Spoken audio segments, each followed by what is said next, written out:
आज हम देखने वाले हैं एटम्स के सारे फार्मूलाज। तो इसमें सबसे पहला फार्मूला होता है डिस्टेंस ऑफ अप्रोच का, जो कि हमारा होता है are not equal to 1/4πε0 2 ZE² इसमें होता क्या है कि एक प्रोटॉन एक अल्फा पार्टिकल का होता है, वो जा कर के हमारा न्यूक्लियस से टकराता है। मतलब जो होता नहीं है रदरफोर्ड का अल्फा पार्टिकल स्कैटरिंग एक्सपेरिमेंट था, वही है ये। इसमें अल्फा पार्टिकल जो बम्बार्ड किए जाते हैं उसी से हमारा डिस्टेंस ऑफ अप्रोच होता है, उसके पास जा करके जो लौट के आता है उसे ही डिस्टेंस ऑफ अप्रोच बोलते हैं। जो आर आता है हमारा यहाँ पे आर नॉट, वही है ये। इसमें प्रोटॉन और इसका लिया था, इसलिए यहाँ पे दो है। दो मतलब दो हो गया इलेक्ट्रॉन। दो इलेक्ट्रॉन किसके लिए लिया गया है? हमारा अल्फा के लिए, और एक प्रोटॉन के लिए, वही है ये होता है। ये निकाला जाता है हमारा कंजर्वेशन, एनर्जी कंजर्वेशन से निकाला जाता है, वो हमें नहीं देखना अभी। तो इम्पैक्ट पैरामीटर का फार्मूला हमारा ये होता है B=ZE² cot θ/2 4πε0 और नंबर स्क्वेयरिंग एक्सपेरिमेंट का 1/sin⁴ θ/2। और बोहर एटॉमिक मॉड्यूल का होता है MVR NH/2π। उसके बाद रेडियस ऑफ nth ऑर्बिट का होता है R = 0.529 n² एंगस्ट्रॉम। वेलोसिटी होती है, वेलोसिटी का फार्मूला होता है 2.18 × 10⁶ Z/n formula.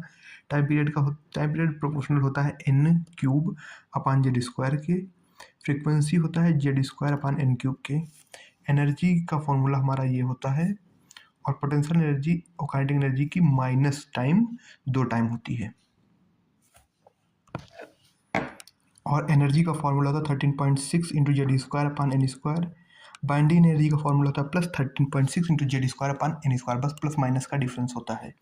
Hydrogen spectrum series का फॉर्मूला होता है 1/λ RZ² 1/n²/1 - n²।